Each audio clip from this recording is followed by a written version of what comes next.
Hi Zen babies, welcome back to my channel. This shit. I'm keeping this in. Okay. Hi Zen babies, welcome back to my channel. We gotta cleanse our energy today because we are talking about shadow work. First things first, what is shadow work? I'm sure most of you have heard of it but may not know what it is. So shadow work essentially is when you are working on the shadow part of yourself, and I still have a lighter in my hand. So when you start doing shadow work, you are working on the parts of yourself that you don't yet understand. Everybody has some kind of trauma, everybody has a shadow self, and everyone has a higher self.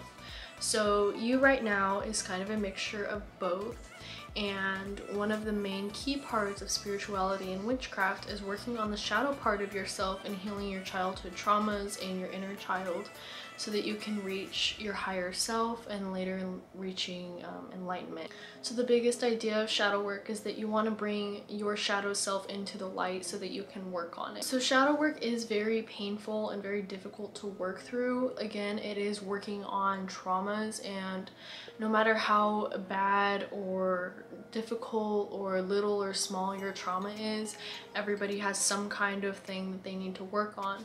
And especially when you have a lot more to work on than maybe others, when you dive right into it without really knowing what it is, it can be very, very hard on your mind and your body and your spirit. So you've heard me talk a lot about this in my past videos, but I promise you're gonna hear this a lot. And if you haven't already, meditating, grounding, cleansing, protection, all those things are the most important things when you're getting into witchcraft and spirituality. So when you start doing shadow work, those things are also going to come into play. That's why I tell you guys a lot that you need it pretty much for everything when you start doing the practices. So the best way to start off with shadow work is by journaling and by meditating and by grounding. And protection is also very important when you're doing shadow work because you want to protect yourself and your energy so that no bad things can come back into your brain or your heart or your spirit when you are beginning to open yourself up and you are becoming more vulnerable. So journaling is one of my favorite things to do shadow work because it really challenges your ego, because it kind of is like writing to like a therapist or something, but what it is you are asking yourself questions that you really didn't think would be a question that you would be asking yourself. So when you are looking for questions, maybe you are trying to figure out a way to start a shadow journal, or you just don't know how to start journaling about it, you don't know what kinds of questions to ask. You can go on Pinterest, you can go just on Google, you can go pretty much on anything and just look up shadow work journal prompts or something like that, and so many will pop up. So shadow work is not necessarily limited to like just witchcraft and spirituality. People who do practice witchcraft and spirituality do work on shadow work because number one, our guides are always telling us to do it, and if you neglect your shadow work, your tarot cards will call you out for it and your guides will keep bugging you about it until you start doing it. But if you do not want to be a witch, or if you don't even really want to go down the spiritual path, you can still do shadow work to try to become a better person. It's just kind of a thing that you would want to do if you were getting into witchcraft and spirituality, because finding your higher self is going to help with your magic and it's going to help with, you know, just finding yourself. So again, your shadow self comes from your past trauma or past experiences that end up resulting in toxic traits. And so what happens with that is when you have things that you need to work through, it kind of hurts not only you, but it hurts those around you. It's something that pretty much everyone has to work on. So shadow work is one of the beginning steps before getting into kind of like the intermediate practices, but I wouldn't necessarily label it a thing for baby witches or beginners, because it is very, very rough and it can take a lot, and it takes a lot of courage and a lot of strength to try to do this, and There really is no end to shadow work.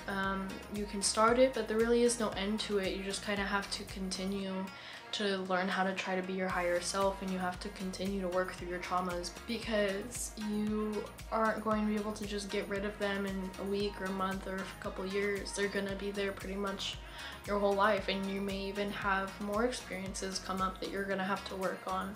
So there really is no end to shadow work. But shadow work isn't all scary, it's not all bad, and I don't want any of you guys to be scared of it. A really good part about shadow work is it really opens up your eyes and it gives you a new perspective of the world. And again, you are able to reach your higher self when you start working on your shadow self. So when you become your higher self, you become the best person that you can be, and not only for yourself but for everybody around you. You become more wholesome, and you kind of go from a dimmed light to a big bright light, and it's somebody that you have always been and who you are inside, but you're kind of bringing that into the light and stepping out of your shadow. And so again, shadow work doesn't ever end, but you do get better at it. And so I would recommend, when you start wanting to get into shadow work, that you start journaling. So a shadow journal can be pretty much any size, it doesn't have to be anything special. It can just be a plain notepad, it can be a piece of paper that you just kind of keep adding into a binder. It can be in the notes on your phone. So really it can be anything. It's yours, and it's something that you are going to use to help yourself, so it really can be whatever you want. So this is my shadow work journal. It is a nice little size, and I got it from one of my favorite witchy spirituality stores. And I really liked it, and it stood out to me, and I really connected with it because of the imagery of the butterflies. And when I was younger, the symbol of a butterfly kind of represented my mental health. And so when I started doing shadow work and I saw the butterfly journal, I thought that it was just perfect. So your shadow work journal can be anything, but if you can find something that is like that and is super special to you, so that you will be more encouraged and motivated to use it more, then that would be amazing. Okay, and when getting into witchcraft and spirituality, everybody goes through a spiritual awakening, sometimes multiple. I've had multiple. Most people I know have had multiple. So part of a spiritual awakening is doing shadow work. So, and it kind of, you know, vice versa. When you start shadow work, you also get thrown into a spiritual awakening. Which is kind of why it is connected to spirituality and witchcraft. When you start going through a spiritual awakening and you are starting to do your shadow work and you are working on yourself and you are getting into all the craziness of it all, your soul is maturing and expanding, and so it kind of throws you forward, and sometimes you're ready for it and sometimes you're not. But shadow work is all about accepting your shadow and learning things about yourself that nobody else knows and maybe you didn't even know. So it's really important that you really work on trying to reveal and accept your shadow. Like I said, your shadow never really goes away. Your traumas, they never really go away, but you can bring them into the light and you can work on them, and you can control how you act on them. And how you can choose to use your past experiences to move forward.